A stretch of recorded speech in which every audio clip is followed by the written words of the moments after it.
Good morning and welcome to Varthamanam. ഇന്നത്തെ പ്രധാനപ്പെട്ട പത്രവാർത്തകൾ. സൈനിക നീക്കങ്ങളുടെ മുഴുവൻ ഉത്തരവാദിത്വവും അതുപോലെ തന്നെ അതിൻ്റെ മുൻകൈ പ്രവർത്തനങ്ങളുമൊക്കെ സൈന്യത്തിന് വിട്ടുകൊടുക്കുന്നു എന്ന് പറയുമ്പോൾ, പ്രധാനമന്ത്രി തന്നെ പറയുമ്പോൾ, നാം എത്രമാത്രം അതേ സംബന്ധിച്ച പ്രതീക്ഷകൾ അർപ്പിച്ചിരുന്നു. ഇന്ന് മാതൃഭൂമി എന്ന പത്രത്തിൻ്റെ ഒന്നാം പുറം തരുന്ന വാർത്ത കാണുക. സൈന്യത്തിൻ്റെ മുന്നറിയിപ്പ്: തോക്കെടുത്താൽ കൊല്ലും, ഒരു വിട്ടുവീഴ്ചയുമില്ല. കാശ്മീരിലെ ജനങ്ങളോടാണ് പറയുന്നത്. പട്ടാള മേധാവി ലഫ്റ്റനന്റ് ജനറൽ KGS ധില്ലൻ പറയുന്നു, തോക്കെടുത്താൽ കൊന്നുകളയും എന്ന്. ആ വാർത്ത ഇപ്രകാരം: ഭീകരതയിലേക്ക് തിരിയുന്ന കാശ്മീരി യുവാക്കൾക്ക് കർശന മുന്നറിയിപ്പുമായി സൈന്യം.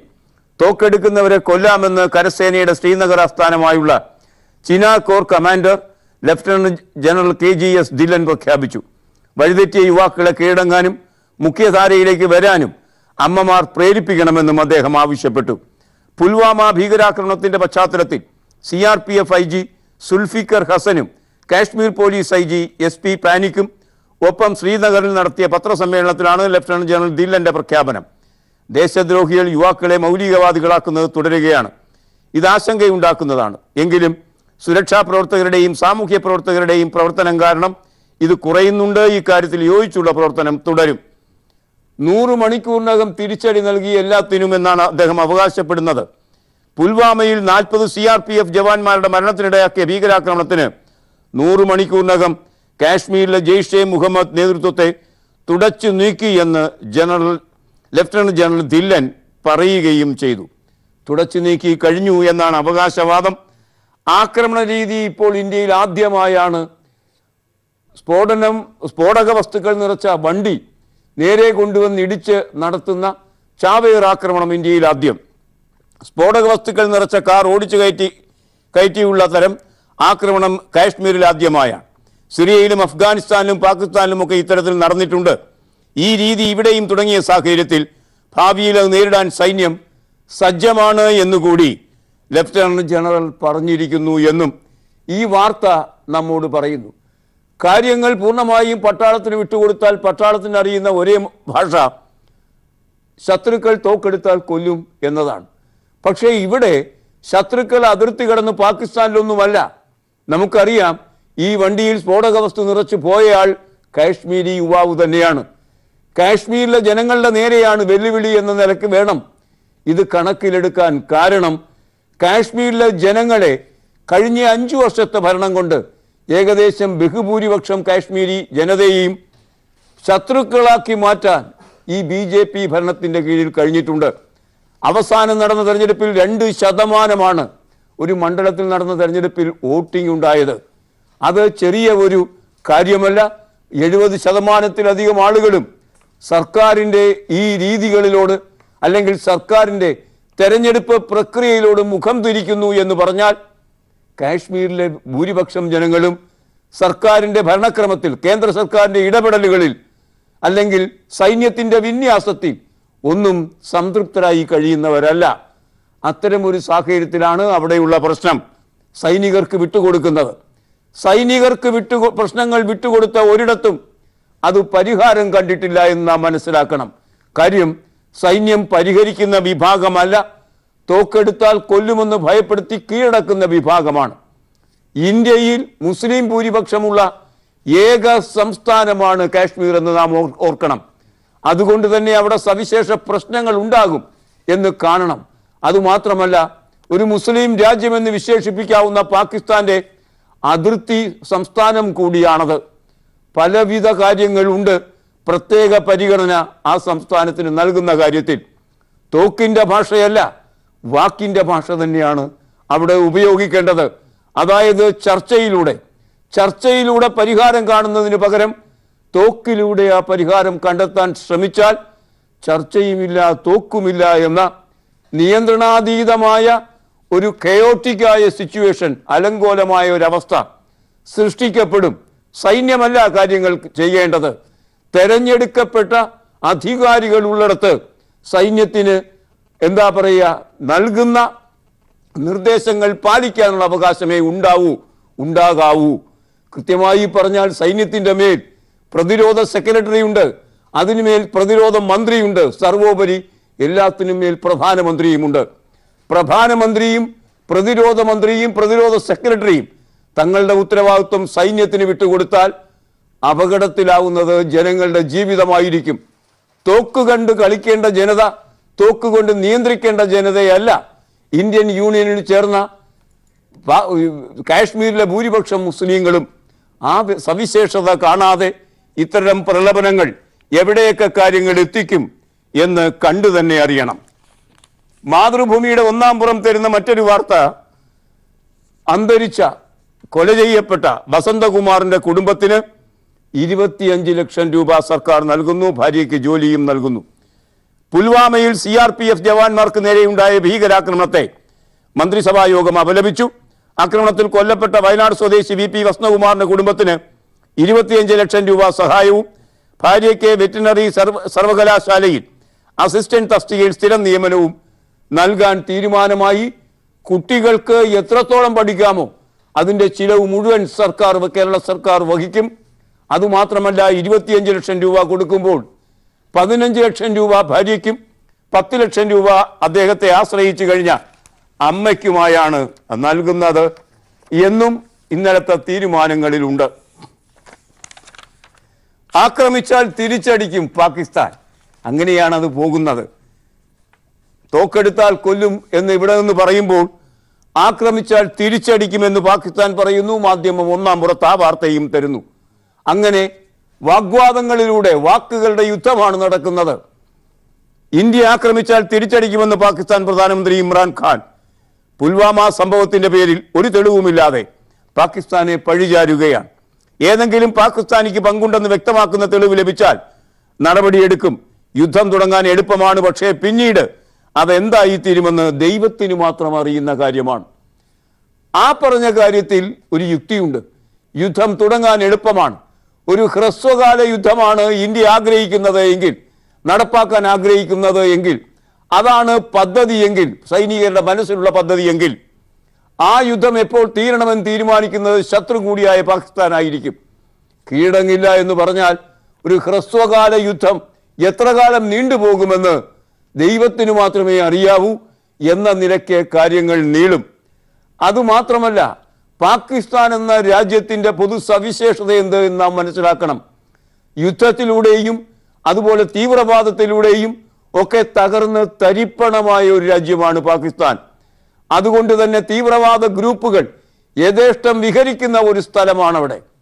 അതുകൊണ്ട് തന്നെ നോൺ ഗവൺമെന്റൽ ഓപ്പറേറ്റേഴ്സ് എന്ന് വിളിക്കുന്ന സർക്കാരിൻ്റെ ഒരറിവുമില്ലാതെ നടക്കുന്ന ഭീകരവാദ പ്രവർത്തികൾ, ഒരളവോളം സൈന്യത്തിൻ്റെ പോലും പിന്തുണയോടെ നടക്കുന്ന ഭീകരവാദ പ്രവർത്തനങ്ങളുടെ മേൽ അവിടെ ഭരിക്കുന്ന സർക്കാരിന് അവകാശങ്ങളോ അധികാരങ്ങളോ ഇല്ലാതായിട്ട് നാളുകൾ എത്രയായി. അതുകൊണ്ട് തന്നെ പാകിസ്ഥാനുമായി യുദ്ധം ചെയ്യുമ്പോൾ ഈ സവിശേഷതകളൊക്കെ പരിശോധിക്കേണ്ടതുണ്ട്. ഇന്ത്യക്ക് പോന്ന ഒരു എതിരാളിയെ അല്ല, പാകിസ്ഥാൻ എന്ന തകർന്ന തരിപ്പണമായ രാജ്യം എന്ന യാഥാർത്ഥ്യം കൂടി നാം കാണേണ്ടതുണ്ട് യുദ്ധത്തിലേക്ക് സഞ്ചരിക്കുന്ന ഈ സമയത്ത്. ഇന്നലെ മമതാ ബാനർജി തെരഞ്ഞെടുപ്പ് അടുത്ത് വന്നപ്പോൾ തന്നെ, തെരഞ്ഞെടുപ്പിൻ്റെ ഷെഡ്യൂൾ വരാനിരിക്കുമ്പോൾ തന്നെ എന്തുകൊണ്ടാണ് ഇപ്പോൾ ഒരു യുദ്ധവും മറ്റും എന്ന നിലയ്ക്ക് സന്ദേഹങ്ങൾ ഉയർത്തുകയുണ്ടായി. അഥവാ ഇപ്പോൾ യുദ്ധഭീഷണി ഉണ്ട് എന്ന് പറയുന്നവരുടെ വാക്കുകളിൽ ഭരിക്കുന്നവരുടെ വാക്കുകൾ അവിശ്വാസം രേഖപ്പെടുത്തുകയുണ്ടായി. അത് മമതാ ബാനർജിയിൽ ഒതുങ്ങി നിൽക്കുന്നില്ല. ഇന്ന് പത്രം തരുന്ന വാർത്ത കണ്ടാൽ നമുക്കറിയാൻ കഴിയുന്നത് കോൺഗ്രസും ആ വഴിയെ തന്നെയാണ് നീങ്ങുന്നത്. പ്രധാനമന്ത്രി വീഴ്ച വെളിപ്പെടുത്തണമെന്ന് കോൺഗ്രസ്. പ്രധാനമന്ത്രിയുടെ വാക്കുകളെ കോൺഗ്രസ് പൂർണ്ണമായും വിശ്വാസത്തിലെടുക്കുന്നില്ല.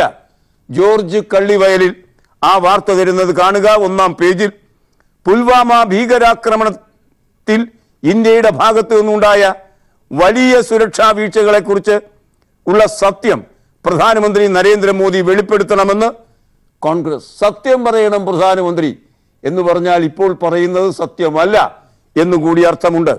ഇത് ആർക്കെതിരെയുള്ള ആരോപണമല്ലെന്നും രാജ്യത്തിൻ്റെ ന്യായമായ ആശങ്കയാണെന്നും AICC വക്താവ് മനു അഭിഷേക് സിംഗ്വി പത്രസമ്മേളനത്തിൽ പറഞ്ഞു.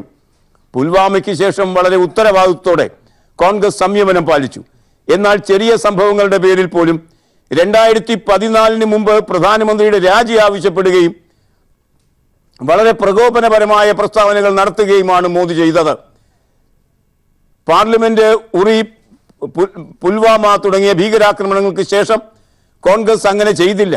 എന്നാൽ ഇവ ഇനി ആവർത്തിക്കാതിരിക്കാൻ ഗുരുതരമായ വലിയ സുരക്ഷാ വീഴ്ചകൾ ഇല്ലാതേക്കേണ്ടതുണ്ട്. രാവിലെ ട്വിറ്ററിൽ സിംഗ്വി പറഞ്ഞു. 78 വാഹനങ്ങളിലായി 2500 ജവാന്മാരെ ഒരുമിച്ച് റോഡ് മാർഗം യാത്ര ചെയ്യിച്ചതുപോലെയുള്ള പരിഹാസ്യമായ ആശയങ്ങൾ വലിയ സുരക്ഷാ പാളിച്ചയാണ്. സിവിലിയൻ വാഹനങ്ങളെ ഈ സമയം റോഡിലൂടെ യാത്ര ചെയ്യാൻ അനുവദിക്കുകയും ചെയ്തു. ഡിസംബർ മുതൽ ചാവേർ ആക്രമണത്തിന് ജെയ്ഷെ ഭീകരർ തയ്യാറെടുക്കുന്നതായുള്ള രഹസ്യ അന്വേഷണ റിപ്പോർട്ട് ഉള്ളപ്പോഴാണ് ഇത്തരം വീഴ്ചയെന്നത് അതീവ ഗുരുതരമാണ്. 56 ഇഞ്ചിന്റെ ശ്രദ്ധയിൽ ഇത്തരം വിശദാംശങ്ങൾ വരുന്നില്ലേ എന്നും സിംഗ്വി പരിഹസിക്കുമ്പോൾ പ്രധാനമന്ത്രിയുടെ ഈ കാര്യത്തിലുള്ള വാക്കുകൾ അത് മുഖവിലക്കെടുക്കാൻ കഴിയില്ല എന്ന് മമതാ ബാനർജിക്ക് ശേഷം കോൺഗ്രസ് കൂടി പറഞ്ഞിരിക്കുന്നു. അങ്ങനെയാണ് ആഭ്യന്തര രംഗത്ത് കാര്യങ്ങൾ നീങ്ങുന്നത്. കാരണം അത്തരമൊരു നിലപാടാണ് എടുത്തത്. ഈ കാര്യത്തിൽ വന്നിരിക്കുന്ന സുരക്ഷാ വീഴ്ചയെക്കുറിച്ച് ഭരിക്കുന്ന പാർട്ടിയോ ഭരിക്കുന്ന സർക്കാരോ ഒന്നും തന്നെ പറയുന്നില്ല. മറിച്ച് ഈ സാഹചര്യം ഉപയോഗിച്ച് മറ്റുള്ളവരുടെ മേൽ കുതിര കയറാനാണ് ശ്രമിക്കുന്നത്. ആ സാഹചര്യത്തിലാണ് ഭിന്നാഭിപ്രായങ്ങൾ വന്നുകൊണ്ടിരിക്കുന്നത്. അവിടം കൊണ്ടും തീർന്നില്ല. രാജ്യം യുദ്ധസമാനമായ ഒരു സാഹചര്യത്തിലൂടെ കടന്നു പോകുമ്പോൾ നോക്കൂ എന്തൊക്കെയാണ് ആളുകൾ വിളിച്ചു പറയുന്നത് നോക്കാം. കാശ്മീരികളെ ബഹിഷ്കരിക്കണമെന്ന് മേഘാലയ ഗവർണർ പറഞ്ഞിരിക്കുന്നു. നമുക്ക് വളരെ ഗൗരവതരമായ ഇത്തരം പ്രസ്താവനകൾ അല്ലെങ്കിൽ ഉദാസീനതയോടെ നടത്തുന്ന നിരുത്തരവാദപരമായ പ്രസ്താവനകൾ, അത്തരം ഒരു പ്രസ്താവനയാണ് ഇപ്പോൾ മേഘാലയ ഗവർണർ നടത്തിയിരിക്കുന്നത്. അതിൻ്റെ വിശദാംശങ്ങളിലേക്ക് സഞ്ചരിക്കാം ഒരു ചെറിയ പരസ്യ ഇടവേളയ്ക്ക് ശേഷം. കാശ്മീരി ജനതയാകെ തന്നെ തീവ്രവാദികളായി ചിത്രീകരിക്കുന്ന പ്രസ്താവനയാണ് മേഘാലയ ഗവർണർ നടത്തിയത്. കാശ്മീരികളെ ബഹിഷ്കരിക്കണം എന്ന ആഹ്വാനവുമായി മേഘാലയ ഗവർണർ തഥാഗത റോയ് രംഗത്ത്. മംഗളം വാർത്തയാണിത്. ഒരു റിട്ടയേർഡ് കേണലിന്റെ ആഹ്വാനം താനും ഏറ്റെടുക്കുകയാണെന്നാണ് അദ്ദേഹത്തിന്റെ നിലപാട്. കാശ്മീർ സന്ദർശിക്കരുത്, അടുത്ത 2 വർഷത്തേക്ക് അമർനാഥ് ക്ഷേത്രത്തിൽ പോകരുത്, കാശ്മീരി വസ്ത്രങ്ങൾ വാങ്ങരുത്, അവയെ ബഹിഷ്കരിക്കണം. റിട്ടയേർഡ് കേണലിന്റെ ആഹ്വാനമാണിത്. ഞാനും പിന്തുണയ്ക്കുന്നു ഇതിനെ. അങ്ങനെയാണ് ഗവർണർ ട്വീറ്റ് ചെയ്തിരിക്കുന്നത്. പഴയ പട്ടാളക്കാർക്ക് കൂടി കൊമ്പ് മുളച്ചിരിക്കുന്നു. അവർ രംഗത്ത് വന്ന് ദൗർഭാഗ്യകരമായ മണ്ടത്തരങ്ങൾ വിളിച്ചു പറയുന്നു. ഒരു വിഭാഗം രാഷ്ട്രീയക്കാർ ഒപ്പം കൂടുകയും ചെയ്തിരിക്കുന്നു. നല്ല അവസ്ഥയല്ല ഇത് എല്ലാം എന്നാണ് കാണേണ്ടത്. മസൂദിന്റെ അറസ്റ്റിന് ധൈര്യമില്ലേ? ദൗത്യം ഏറ്റെടുക്കാൻ ഇന്ത്യ തയ്യാർ. ക്യാപ്റ്റൻ അമരീന്ദർ സിംഗ്, മറ്റൊരു സൈനിക മേധാവി. ജെയ്ഷെ മുഹമ്മദിനെതിരെ നടപടിയെടുക്കാൻ പാകിസ്ഥാന് ത്രാണിയില്ലെങ്കിൽ അവർക്ക് വേണ്ടി ഇന്ത്യ ദൗത്യം ഏറ്റെടുക്കാൻ തയ്യാറാണെന്ന് പഞ്ചാബ് മുഖ്യമന്ത്രി ക്യാപ്റ്റൻ അമരീന്ദർ സിംഗ്. പണ്ട് അബാട്ടാബാദിൽ പോയി അമേരിക്ക ബിൻ ലാദനെ പിടിച്ച ഒരു ചിത്രം നമ്മുടെ മനസ്സിലുണ്ട്. അത്തരമൊരു എന്താ പറയുക, വിപരീ ധൈര്യമൊന്നും കാണിക്കേണ്ട കാര്യമില്ല ഇന്ത്യയെ സംബന്ധിച്ചിടത്തോളം. ഇപ്പം ഈ ക്യാപ്റ്റൻ അമരീന്ദർ സിംഗ് പറയുന്നത് അതേമാതിരി പിടിക്കാമെന്നൊക്കെയാണ്. പറയാൻ എളുപ്പമാണ്, പക്ഷേ അതിലേക്ക് കടക്കുമ്പോൾ നേരത്തെ സൂചിപ്പിച്ചതുമാതിരി യുദ്ധം നീണ്ടുപോയാൽ പിന്നെ ദൈവത്തിന് മാത്രമേ അതേക്കുറിച്ച് അറിയൂ എന്ന് പറഞ്ഞതുമാതിരി തന്നെയാണ് കാര്യങ്ങൾ നീങ്ങുന്നത്. ഇന്ത്യ പാക് സംഘർഷത്തിന് പരിഹാരം കാണാൻ MBS, ഇന്ത്യ പാക് സംഘർഷം തീർക്കാൻ സൗദി കിരീടാവകാശി മുഹമ്മദ് ബിൻ സൽമാന്റെ ശ്രമം. ഇത് സംബന്ധിച്ച ചർച്ചകൾ പാക് സന്ദർശനത്തിനിടെ അദ്ദേഹം നടത്തിയെന്നാണ് സൂചന. പാകിസ്ഥാൻ സന്ദർശനം ഒരു ദിവസം മാറ്റിവെച്ചുകൊണ്ട് നടത്തിയ സൗദി കിരീടാവകാശി പിന്നീട് ഇന്ത്യയിലേക്കാണ് വന്നത്. ഇപ്പോൾ ഇന്ത്യയിലുണ്ട്. അദ്ദേഹം സമാധാന ദൂത് നടത്തും എന്നുകൂടി മംഗളം പറയുന്നു. എത്രത്തോളം നടക്കുമെന്നറിയില്ല. നടക്കുന്നെങ്കിൽ ഒരു നല്ല കാര്യം തന്നെയാണ്. സൈനിക ഇടപാടിൽ സത്യം പറയുന്നതാര്? ജനഹിതം എതിരാകുന്ന ഭരണകർത്താക്കൾ യുദ്ധമുണ്ടാക്കും എന്നത് രാജ്യതന്ത്രത്തിന്റെ ധാർമ്മികതയാണ്. ഇന്ന് സിറാജ് എന്ന പത്രത്തിന്റെ 1-ാം പേജ് വാർത്ത കാണുക. പുൽവാമ ജുഡീഷ്യൽ അന്വേഷണം ആവശ്യപ്പെട്ട് ഹർജി. ആരാണ് സത്യം പറയുന്നത്, ആരാണ് കള്ളം പറയുന്നത് എന്ന് തിരിച്ചറിയാൻ കഴിയാത്തത് കൊണ്ട് പുൽവാമ ആക്രമണത്തിൽ ജുഡീഷ്യൽ അന്വേഷണം വേണമെന്നാവശ്യപ്പെട്ട് സുപ്രീം കോടതിയിൽ ഹർജി. പുൽവാമയിലും ഉറിയിലും നടന്ന ആക്രമണങ്ങൾക്ക് കാരണം നടപടിക്രമങ്ങളിലെ വീഴ്ചയാണെന്ന ആരോപണത്തിൽ ജുഡീഷ്യൽ അന്വേഷണം വേണമെന്നാവശ്യപ്പെട്ടാണ് ഹർജി സമർപ്പിച്ചത്. സുപ്രീം കോടതിയിൽ നിന്ന് വിരമിച്ച ജഡ്ജിയുടെ മേൽനോട്ടത്തിൽ സൈന്യം, ഇന്റലിജൻസ് വിഭാഗം, പ്രാദേശിക ഭരണകൂടം എന്നിവരെ ഉൾപ്പെടുത്തി അന്വേഷണം വേണമെന്നാണ് ഹർജിയിൽ ആവശ്യപ്പെട്ടിരിക്കുന്നത്. അത്തരമൊരു ഹർജി കൂടി രംഗത്തെത്തിയിരിക്കുന്നു. ഇതൊക്കെയാണ് യുദ്ധമോ അല്ലെങ്കിൽ യുദ്ധ സാഹചര്യമോ ആയ ഒരവസ്ഥയെക്കുറിച്ചുള്ള വാർത്തകൾ പത്രലോകം നമുക്ക് തരുന്നത്. മറ്റൊരു വാർത്ത, കുൽഭൂഷൺ ചാരൻ തന്നെ എന്ന് പാകിസ്ഥാൻ. കുൽഭൂഷൺ ചാരനല്ല എന്നും അതിർത്തി കടന്നുപോയ അയാളെ പിടിച്ച് ചാരനാക്കി വധശിക്ഷയ്ക്ക് വിധിക്കുകയാണ് പാകിസ്ഥാൻ ചെയ്തത് എന്നുമുള്ള ആക്ഷേപം ഇന്നലെ ലോക കോടതിയിൽ ഇന്ത്യ അവതരിപ്പിച്ചിരുന്നു. അതിനെതിരായുള്ള വാദമുഖത്തിലാണ് പാകിസ്ഥാൻ പറയുന്നത് കുൽഭൂഷൺ ചാരൻ തന്നെ. നമുക്ക് ആ വാർത്തയുടെ വിശദാംശങ്ങളിലേക്ക് പോകാം മറ്റൊരു ചെറിയ പരസ്യയുടെ വേളയ്ക്ക് ശേഷം. ഹേഗിലെ ലോക കോടതിയിൽ നടക്കുന്ന ആ വാദങ്ങളുടെ വാർത്ത ഹസനുൽ ബന്ന മാധ്യമം എന്ന പത്രത്തിലൂടെ നമുക്ക് തരുന്നു. ഇന്ത്യയുടെ മുൻ നാവിക ഉദ്യോഗസ്ഥനായ കുൽഭൂഷൺ യാദവ് പാകിസ്ഥാനിൽ ചാരവൃത്തി നടത്തിയിട്ടുണ്ടെന്ന് പാകിസ്ഥാൻ. കുൽഭൂഷണിന് പാകിസ്ഥാൻ സൈനിക കോടതി വധശിക്ഷ വിധിച്ചതിനെതിരെ ഹേഗിലെ അന്താരാഷ്ട്ര കോടതിയിൽ ഇന്ത്യ സമർപ്പിച്ച ഹർജിയിലെ വാദം കേൾക്കലിൽ 2ാം ദിവസം തങ്ങളുടെ ഭാഗം അവതരിപ്പിക്കുകയായിരുന്നു പാകിസ്ഥാൻ എന്നും ഈ വാർത്ത നമ്മോട് പറയുന്നു. ഇന്ന് പെട്രോൾ പമ്പുകൾ, ഇന്ത്യയിലെ പെട്രോൾ പമ്പുകൾ ഇന്ന് വൈകുന്നേരം 7 മുതൽ 7:20 വരെ അടച്ചിടും. പുൽവാമയിലെ രക്തസാക്ഷിത്വത്തെ ഓർമ്മിച്ചുകൊണ്ടാണ് ആ അടച്ചിടൽ എന്ന വാർത്തയും അതേ പേജിൽ ഇന്ന് മാധ്യമം നമുക്ക് തരുന്നുണ്ട്. പെരിയ കൊലക്കേസിന്റെ ആസൂത്രകൻ CPMന്റെ ലോക്കൽ കമ്മിറ്റി അംഗമാണ്. അദ്ദേഹത്തെ പാർട്ടിയിൽ നിന്ന് പുറത്താക്കിയ വാർത്ത മലയാള മനോരമ എല്ലാ കൊട്ടിഘോഷ ആഘോഷങ്ങളോടെയും 1ാം പേജിൽ ലീഡ് വാർത്തയാക്കിയിരിക്കുന്നു. ആസൂത്രകൻ അറസ്റ്റിൽ, കൈവിട്ട് CPM. ഇരട്ടക്കൊല പിടിയിലായ LC അംഗത്തെ CPM പുറത്താക്കി. പെരിയയിൽ യൂത്ത് കോൺഗ്രസ് പ്രവർത്തകരായ ശരത് ലാലിനെയും കൃപേഷിനെയും കൊലപ്പെടുത്തിയ കേസിൽ മുഖ്യ ആസൂത്രകനായ CPM പെരിയ ലോക്കൽ കമ്മിറ്റി അംഗം A. പീതാംബരൻ അറസ്റ്റിൽ. ഇയാൾക്ക് വേണ്ടി പ്രാദേശിക പ്രശ്നങ്ങളിൽ ഇടപെട്ടിരുന്ന 6 അംഗ സംഘവും കസ്റ്റഡിയിലുണ്ട്. പീതാംബരനെ CPMൽ നിന്ന് പുറത്താക്കിയതായും ജില്ലാ സെക്രട്ടറി MV ബാലകൃഷ്ണൻ അറിയിച്ചു. കേസിന്റെ അന്വേഷണ പുരോഗതി സംബന്ധിച്ച് ഗവർണർ P. സദാശിവം മുഖ്യമന്ത്രി പിണറായി വിജയനോട് അടിയന്തര റിപ്പോർട്ട് തേടി. പ്രതിപക്ഷ നേതാവ് രമേശ് ചെന്നിത്തല ഇന്നലെ രാവിലെ ഗവർണറെ കാണുകയും ചെയ്തിരുന്നു. തുടങ്ങിയ വാർത്തകളാണ് ഇന്ന് അതുമായി ബന്ധിപ്പിച്ച് പത്രം നമുക്ക് തരുന്നത്. ഷുക്കൂർ കേസിൽ P. ജയരാജനെയും രാജേഷിനെയും ഗൂഢാലോചന പ്രതികൾ ആക്കി ചേർത്ത CBIക്ക് വലിയ തിരിച്ചടി കോടതിയിൽ നിന്ന് സംഭവിച്ച വാർത്ത ദേശാഭിമാനി ഇന്ന് 1ാം പേജ് വാർത്തയായി തരുന്നു. ഷുക്കൂർ കേസ് കോടതി മാറ്റം അനുവദിച്ചില്ല, അനുബന്ധ കുറ്റപത്രം മടക്കി. തളിപ്പറമ്പ് അരിയിൽ ഷുക്കൂർ കൊല്ലപ്പെട്ട കേസിന്റെ വിചാരണ CBI പ്രത്യേക കോടതിയിലേക്ക് മാറ്റണമെന്ന ആവശ്യം തലശ്ശേരി പ്രിൻസിപ്പൽ സെഷൻസ് കോടതി തള്ളി. CPIM കണ്ണൂർ ജില്ലാ secretary P. Jayarajan, TV Rajesh MLA എന്നിവരിൽ ഗൂഢാലോചന കുറ്റം ചുമത്തി കേസിൽ CBI സമർപ്പിച്ച അനുബന്ധ കുറ്റപത്രം കോടതി മടക്കുകയാണ് ചെയ്തത്. അത് CBIയെ സംബന്ധിച്ച് വലിയ ഒരു തിരിച്ചടിയാണ് എന്ന കാര്യത്തിൽ തർക്കമേയില്ല. ഹർത്താൽ കാര്യത്തിൽ സർവകക്ഷി യോഗം വിളിക്കണമെന്ന് CPM. ഹർത്താലിന്റെ കാര്യത്തിൽ നിയന്ത്രണങ്ങൾ ആവശ്യമാണ് എന്ന് CPMന് തോന്നി തുടങ്ങിയിരിക്കുന്നു. ഹർത്താൽ സർവകക്ഷി യോഗം വിളിക്കണം. ഹർത്താൽ നിയന്ത്രിക്കാൻ മുഖ്യമന്ത്രി ഇടപെട്ട് സർവകക്ഷി യോഗം വിളിക്കണമെന്ന് CPIM സംസ്ഥാന സെക്രട്ടറി കോടിയേരി ബാലകൃഷ്ണൻ ആവശ്യപ്പെട്ടു. കേരള സംരക്ഷണ യാത്രയുടെ ഭാഗമായി കൊല്ലത്ത് വാർത്താ സമ്മേളനത്തിൽ സംസാരിക്കുകയായിരുന്നു അദ്ദേഹം. രാഷ്ട്രീയ പാർട്ടികളിൽ അഭിപ്രായ സമന്വയം ഉണ്ടാക്കാൻ സർക്കാർ മുൻകൈയെടുക്കണം. ക്രൈസ്തവ സഭകളെ നിയന്ത്രിക്കാൻ നിയമം പരിഗണനയിലില്ല. ക്രൈസ്തവ സഭകളെ നിയന്ത്രിക്കാൻ നിയമം കൊണ്ടുവരുന്ന കാര്യം സർക്കാരിന്റെ ആലോചനയിലില്ലെന്ന് CPIM സംസ്ഥാന സെക്രട്ടറി കോടിയേരി ബാലകൃഷ്ണൻ പറഞ്ഞു. സർക്കാർ നിയമനിർമ്മാണത്തിന് പോകുന്നുവെന്ന തരത്തിലുള്ള ചർച്ചകളാണ് മാധ്യമങ്ങളിൽ നടക്കുന്നത്. LDF സർക്കാർ അത്തരമൊരു തീരുമാനം ഇതുവരെ എടുത്തിട്ടില്ല എന്നും അദ്ദേഹം പറയുകയുണ്ടായി എന്നാണ് ഈ വാർത്ത നമ്മോട് പറയുന്നത്. ഇനി ഇന്നത്തെ മുഖലേഖനങ്ങൾ.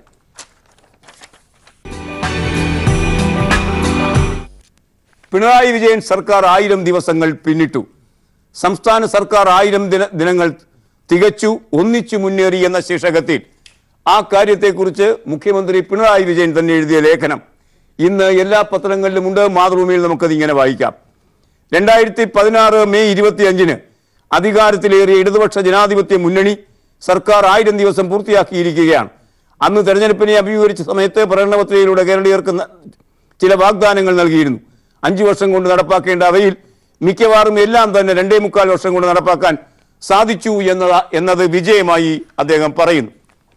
ഐക്യ കേരളം രൂപവത്കരിക്കപ്പെട്ടതിൻ്റെ 60ാം വാർഷികത്തിലാണ് ഈ സർക്കാർ അധികാരത്തിലേറിയത്.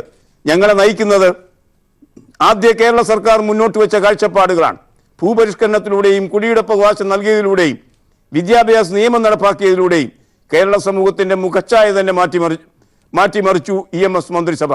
ആരോഗ്യ മേഖലയിലെ സാർവത്രിക ഇടപെടൽ കൂടിയായപ്പോൾ കേരളം രാജ്യത്തിന് തന്നെ മാതൃകയായും ലോകമാകെ ശ്രദ്ധിക്കുന്ന നാടായും വളർന്നിരിക്കുന്നു എന്ന് അദ്ദേഹം എഴുതുന്നു.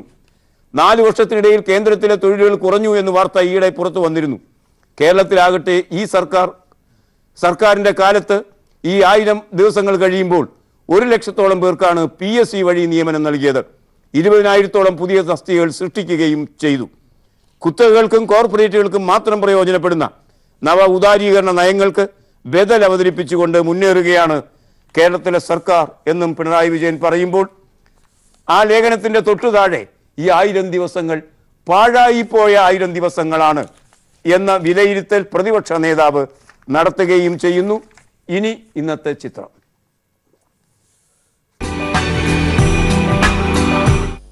ഇന്ന് ആറ്റുകാൽ പൊങ്കാലയാണ്. ഈ ചിത്രം കാണുക. ആറ്റുകാൽ ക്ഷേത്ര പരിസരത്ത് പൊങ്കാല അടുപ്പുകൾ ഒരുക്കി കാത്തിരിക്കുന്ന ഭക്തരുടെ വിശാലമായ ചിത്രം മാതൃഭൂമി നഗരം പുറം നമുക്ക് തരുന്നു. ഈ ചിത്രത്തോട് ഇന്നത്തെ വർത്തമാനം സമാപിക്കണേ. Nice day. Good bye.